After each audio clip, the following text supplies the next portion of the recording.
Hafizabad DPO office में क्या मामला पेश आया, इसके पीछे कौन से मुहर्रिकात हैं, ये हाफिजाबाद में ही क्यों होता है और आजकल हाफिजाबाद के कैसे हालात हैं, सब कुछ बताऊंगा। असल वजूहात जो कि आपकी आंखों से ओझल हैं, आज वो आपको बताने जा रहा हूं। तो चलते हैं वीडियो की तरफ। वीडियो को एंड तक देखिएगा और कमेंट सेक्शन में बताइएगा कि आज की वीडियो कैसी। बिस्मिल्लाहिर्रहमानिर्रहीम। लाखों करोड़ दरूद हुजूर नबी करीम सल्लल्लाहु अलैहि वसल्लम और उनकी आल पर। अस्सलाम वालेकुम दोस्तों, मैं हूं आपका होस्ट उस्मान अली गोंदल। उम्मीद है आप खैरियत से होंगे।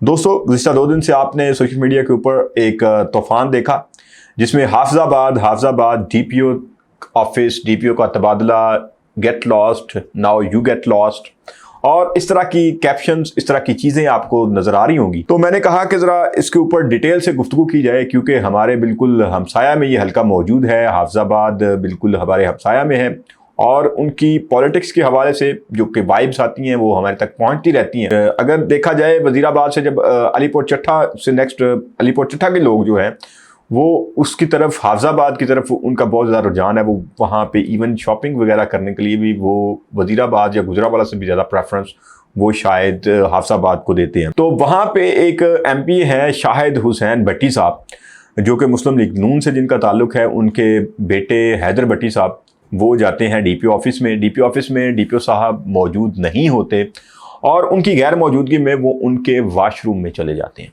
भैया यहाँ पे बात जो कि सोशल मीडिया के ऊपर डिफरेंट चीज़ें हो रही थी, मैं उन्हीं को डिस्कस करूँगा। उनके ऊपर बात ये हो रही थी कि वो पब्लिक एक प्लेस थी, पब्लिक प्लेस के ऊपर पब्लिक वाशरूम था और उसको यूज़ करने में कोई मज़ाइका नहीं है। भैया इस तरह नहीं होता। किसी भी दफ्तर का अगर कोई वाशरूम है, वो उस ऑफिसर जो वहाँ पे मौजूद है वो उसकी फैसिलिटी के लिए बनाया गया है। पब्लिक वाशरूम बाहर भी होते हैं और अगर आप वहाँ पे, अगर वो मौजूद है ऑफिस में और उसकी परमिशन से, या उससे आम तौर पे परमिशन में क्या होता है कि हम कहते हैं वॉशरूम किस साइड पे है, तो अगला बंदा आपको हाथ से इशारा कर देता है। ये एक हिसाब से एक परमिशन होती है, ये एथिक्स होते हैं जो आपने जिनको फॉलो करना होता है। तो अब जिन लोगों में तहजीब नहीं होती, वो खास तौर पे जो सियासी लोग होते हैं, वो समझते हैं कि हम क्योंकि मालिक हैं इस मुल्क के, हम जाएंगे। MP साहब का भतीजा था, बेटा था, साथ जो भी थे लोग, उन्होंने वो अपना फ़र्ज समझा, वो गए और जाके उन्होंने अपने हक जताया और वो वाशरूम में चले गए। लेकिन जब वो वाशरूम से बाहर निकले तो आगे DPO साहब खड़े थे और DPO साहब ने उनसे इस्तफसार किया। शायद इससे पहले भी उनके मामलात कोई ठीक नहीं थे। उन्होंने कहा कि आपने मेरा वाशरूम क्यों यूज़ किया है, आपने किसकी इजाज़त से वाशरूम यूज़ किया है। तो वहाँ पर उनकी तलख कलामी हुई। तलख कलामी का नतीजा ये निकला कि DPO साहब ने उनको कहा गेट लॉस्ट, यहाँ से दफ़ा हो जाएं आप और बाहर चले जाएं। वो वहाँ से चले गए और तब से ये शुनीद ये है कि तब से वो कोशिशें कर रहे थे कि इनको यहाँ से हटा दिया जाए। लेकिन अब मामला जो भी हुआ, वहाँ पे देखें, एक जगह पे रहते हुए बहुत सारी चीज़ें हो जाती हैं, मामलात हो जाते हैं। अब उसको तूल देने के लिए उसके साथ ही एक तूफान शुरू हो गया शरारतों का, जिसमें अगर देखा जाए तो मामून जाफर तारड़ साहब जो कि वहाँ से MPA भी रहे हैं और इस वक्त भी वो इस्तेहकाम पाकिस्तान पार्टी के हैं, उन्होंने वो गेट लॉस्ट का वर्ड बार बार सोशल मीडिया के ऊपर यूज़ किया, मतलब तौंत किया उसको। शायद हुसैन भट्टी साहब के जो बेटे हैं हैदर भट्टी साहब को, वो बार बार हर पोस्ट में उन्होंने गेट लॉस्ट का लफ्ज़ यूज़ किया, जो कि उनको फील भी हुआ। और उसके बाद जब वो उनका ट्रांसफ़र हो गया, उसके बाद उन्होंने एक ऑडियो पैगाम भी जारी किया जिसमें इस तरह की कुछ थी चीज़ें। अब हालात ये हैं कि मैंने वीडियोस देखी दोनों तरफ से। हैदर भट्टी साहब अपनी तरफ से चैलेंज कर रहे हैं कि आप आएँ यहाँ पे, आपका ज़ोर देखना है। दूसरी तरफ जो मामून जाफर तारड़ साहब हैं वो अपने तय लगे हुए हैं। और फिर हैदर भट्टी साहब ने जो कहा है नाउ यू गेट लॉस्ट, उन्होंने वो कहा है कि मैंने मामून जाफर तारड़ को कहा था। तो इस तरह की चीज़ें चल रही हैं। अब जो हकीकी मुहर्रिकात की तरफ आते हैं कि इसकी असल वजह क्या है, ये हुआ क्यों। दरअसल ये कल्चर की वजह से हुआ, जो पॉलिटिकल कल्चर है। अब साथ वज़ीराबाद मौजूद है, वज़ीराबाद डिस्ट्रिक्ट नौज़ादा डिस्ट्रिक्ट है। वहाँ के पॉलिटिशियंस और हाफिजाबाद के पॉलिटिशियंस के अंदर देखा जाए, क्योंकि सोशल मीडिया के ऊपर आप देख लें, इतना तूफ़ान बदतमीज़ी एक दूसरे के ख़िलाफ़ इतना जारहाना अंदाज में बोल रहे होते हैं हाफिजाबाद के लोग یہ بڑی معذرت کے ساتھ حافظ آباد کے لوگوں کے ساتھ، لیکن جو آپ کی پولیٹیکل لیڈرشپ ہے وہ ان کی میں نے جو بہت ساری اسپیچز دیکھی ہیں جو سیاسی میدان میں جب وہ اترتے ہیں، جو اپنے جلسے جلوسوں میں بھی وہ ایک دوسرے کا نام لے کے اور بڑی بدتمیزی کے ساتھ وہ نام لیتے ہیں اور بات کرتے ہیں، خلاف کرتے ہیں، جو کہ ایک مطلب رواداری اس کو کہا جائے اگر تو نہیں ہے بالکل بھی۔ اس کو اگر کمپیئر کیا جائے، آپ کے بالکل ساتھ باؤنڈری جڑی ہے وزیر آباد کی۔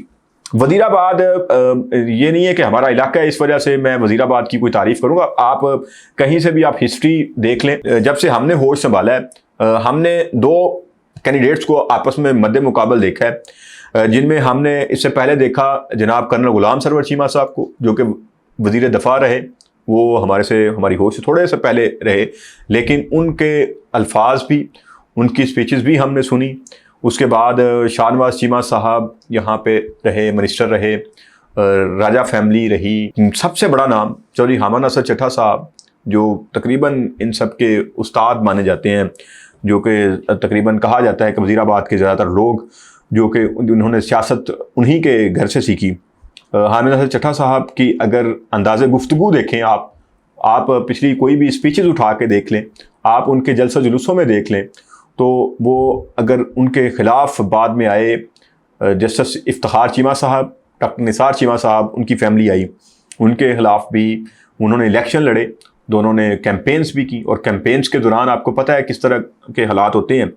لیکن دونوں اطراف سے میں یہ نہیں کہ وزیر آباد سے اس لیے میں یہ بات کر رہا ہوں، آپ سوشل میڈیا کے اوپر اگر اسپیچز ہیں کوئی مجھے نکال کے کوئی کلپ دکھا دیں جس میں ایک دوسرے کے خلاف بدتمیزی کے لیول تو دور کی بات ہے، اگر کسی کا نام لیا گیا ہے، جب بھی ابھی بھی آپ حامد ناصر چٹھا صاحب سے بات کر لیں تو وہ جسٹس افتخار چیمہ صاحب، ڈاکٹر نثار چیمہ صاحب، اور اگر ڈاکٹر نثار چیمہ صاحب یا جسٹس افتخار چیمہ صاحب اللہ ان کی مغفرت فرمائے، وہ اگر بات کرتے تھے تو وہ بھی چٹھا صاحب کہہ کے بولتے تھے، صاحب کے علاوہ کوئی لفظ یوز نہیں ہوتا تھا۔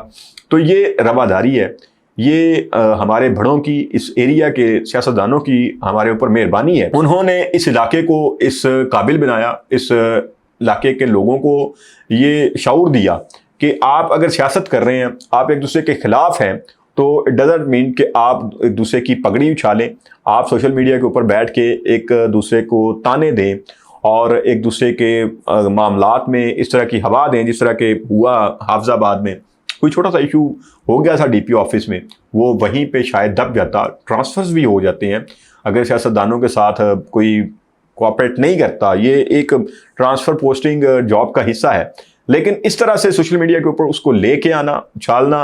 اور دوسرا میں نے وہ سیاستدانوں کے اینڈ پہ جو دیکھا ہے کہ اگر واش روم آپ پبلک پراپرٹی سمجھتے ہیں تو اس کا مطلب ہے کہ پھر جو ڈی سی صاحب کی یا ڈی پی او صاحب کی گاڑی باہر کھڑی تھی وہ بھی پبلک پراپرٹی ہے، جس کا جب مرضی چاہے گا، دل چاہے گا، وہ وہاں سے لے جائے گا۔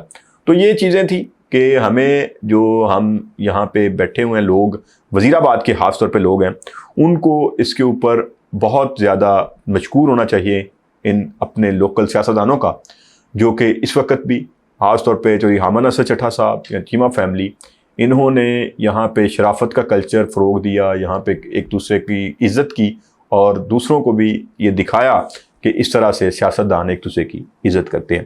تو حافظ آباد کے لوگوں سے میری یہ ریکویسٹ ہے کہ یہ جو ہائپ ہے یہ کسی بڑے سانے کی طرف یا کسی بڑے جھگڑے کی طرف جا سکتی ہے، اس ہائپ کو کم ہونا چاہیے اور مل بیٹھ کے ایک سیاسی میدان میں ایک دوسرے کا مقابلہ کریں، نہ کہ سوشل میڈیا پہ ایک دوسرے کو گالیاں دی جائیں۔ تو کیسی لگی آج کی ویڈیو؟ کمنٹ سیکشن میں ضرور بتائیے گا۔ انشاءاللہ نیکسٹ ویڈیو کے ساتھ پھر ملاقات ہوگی۔ اللہ نے کے بعد۔